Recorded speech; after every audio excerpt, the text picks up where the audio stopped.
Olá! Ainda que na Europa o transporte público tem algumas facilidades em comparação com o Brasil, ter um carro em Portugal ainda é um desejo de muitos brasileiros que vêm morar no país ibérico. Especialmente para quem vive no interior do país, é sim uma alternativa interessante, já que os trens, ônibus, eles não chegam realmente a todas as localidades. Se você precisa ir até uma cidade menor, a uma aldeia, ou até mesmo a alguns pontos turísticos, você não vai encontrar transporte público, ou então os horários, as datas, enfim, acaba sendo um pouco difícil de conciliar com o que você precisa. E aí, nesse sentido de carro em Portugal, uma das perguntas que eu mais escuto é: quanto custa comprar um carro em Portugal? É fácil? É difícil? Dá para financiar? Então é o seguinte, com um salário mínimo em Portugal, um salário mínimo português, você consegue comprar um carro. Você vai me dizer assim, não é um carro novo? Não é um carro novo, você vai comprar um carro mais antigo, 700, 800 euros, sim, você consegue comprar um carro, você vai conseguir utilizar, carro muitas vezes com direção hidráulica, ar-condicionado, ano 99, 2000, 2001, consegue encontrar sim. Tem gente nos comentários que de repente vai dizer que só se encontra a porcaria com esse valor, mas não é não, eu tenho vários amigos aí que compraram um carro nessa faixa, carros que conseguiram viajar por vários países. Então, assim, é negócio de oportunidade? É sim. Tem que pesquisar, mas você encontra. O que eu quero dizer aqui é que é uma realidade diferente do Brasil, que com salário mínimo você não compra um carro com o mínimo, né, para poder, enfim, por exemplo, viajar, fazer as coisas do dia a dia com um pouquinho de conforto e sentar toda hora na oficina, né? Eu vou dar o meu exemplo. Não é nessa faixa dos 700, 800, mas ano passado a gente precisou de um carro de urgência de última hora e compramos um carro de 1.400 euros. Um carro ano 2001, com direção hidráulica, ar-condicionado, airbag, um carro da marca da Citroën. Ele nos levou já até a França.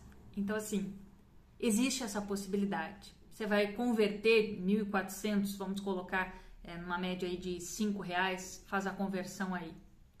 Vale a pena. E você pode ter uma noção dos preços praticados na realidade de acordo com aquilo que você busca, visitando sites que a gente também está acostumado a visitar no Brasil, claro, né?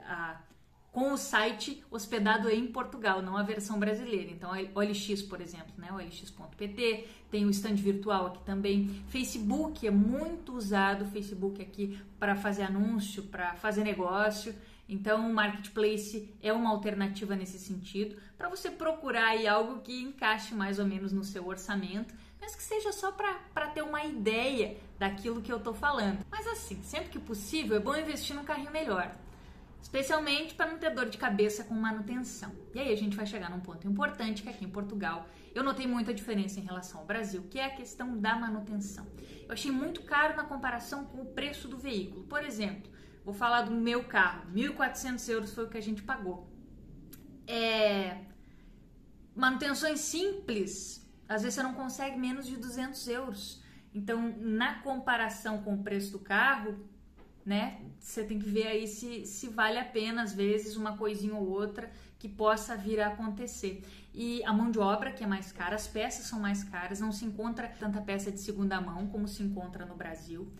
A hora do serviço de mecânica, ela é uma hora que eu considero relativamente cara, volto a dizer, na comparação com o preço do veículo. Eu não vou entrar nesse aspecto porque varia muito, né, de profissional para profissional, enfim, mas é diferente do Brasil. E alguns serviços simples que a gente encontra lá no Brasil, aqui não é tão comum. Por exemplo, martelinho de ouro. Você precisa fazer qualquer coisinha em termos de estética do carro, além de ser muito mais caro, mais difícil encontrar determinados profissionais. Então, sempre é bom pesar tudo isso na hora de fazer a sua escolha. Não adianta, às vezes, pagar bem baratinho num carro e tá se incomodando, se dá mal depois. Agora, você precisa de uma coisa, para, né, como eu disse, tirar de um aperto, para, às vezes, levar o filho pro colégio, para ter uma segurança ali. Você vai morar num lugar, aqui na minha região, por exemplo, no inverno chove muito. Então, assim, quem tem criança pequena, como é o meu caso, às vezes é mais complicado gerir com transporte público e tal. Então, né, às vezes tem um carrinho baratinho, simplesinho, para fazer esses corres assim, já ajuda. E é nesse ponto que eu quero chegar, que é possível com pouco. A propósito, carro com ano inferior a 2007 paga menos imposto. Isso é uma questão interessante da gente dizer. Quanto a um carro novo, preço de agosto de 2022, dá uma olhada aqui. Já que falei do meu Citroën, vou trazer aqui o site da Citroën para você dar uma olhada. Olha só, essas opções nessas linhas aqui de preço. E fica a dica para pesquisar as marcas que você mais gosta. E assim, gente, tendo a documentação portuguesa, ok, né, como um imigrante legalizado, estando trabalhando com essa renda fixa por mês, tendo como comprovar esses rendimentos, financiar é muito fácil.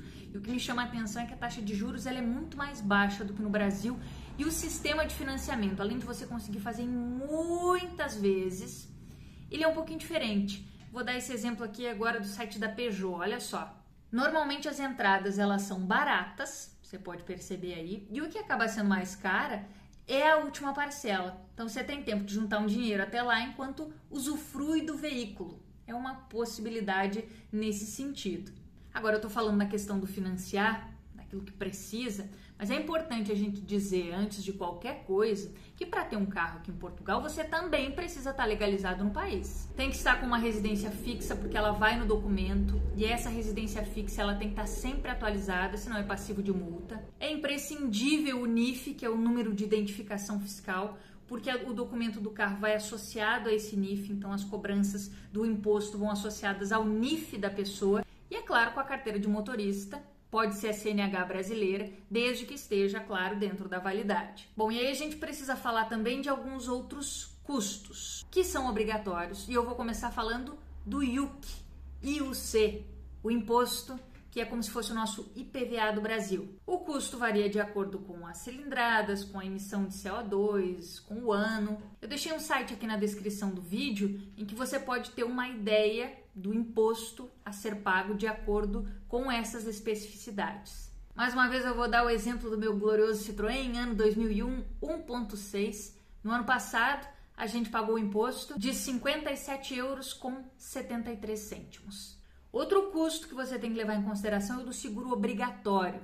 Não é opcional, é obrigatório. Você tem que ter o básico para proteção de terceiros. No site das seguradoras como Fidelidade, Mafre, Liberty, enfim, você consegue fazer algumas simulações de acordo com o ano do veículo e aquilo que se pretende. E quando você faz a contratação, chega na sua casa pelo correio uma carta verde ou pode ir para o e-mail também, aí você faz a impressão, porque tem um pedacinho de papel ali que você tem que destacar e colocar no veículo, no para-brisa, tem que ficar visível, porque se você é parado em uma blitz, enfim, é obrigatório que esteja constando ali que o seu seguro está em vigência, que está tudo certo. E por fim, o terceiro custo é a inspeção obrigatória para carros com mais de 4 anos de uso, mais de 4 anos desde que ele foi fabricado, né, de que ele foi comprado pela primeira vez. Para os ligeiros, que são os carros, o custo é de 31,80 €, tem que fazer uma vez por ano. Os pesados, 47,59 € e as motos, 16,01 €. Nessa inspeção eles verificam itens como pneus, faróis, enfim. Se você é reprovado, você paga uma reinspeção, que é um valorzinho bem mais baixo, mas tem que pagar. E tem um prazo para resolver esses problemas e ir para essa reinspeção. Espero que eu tenha conseguido tirar algumas das suas dúvidas, que você tenha gostado desse vídeo. E se você gostou, curta, compartilhe e inscreva-se aqui no canal da Nacionalidade Portuguesa.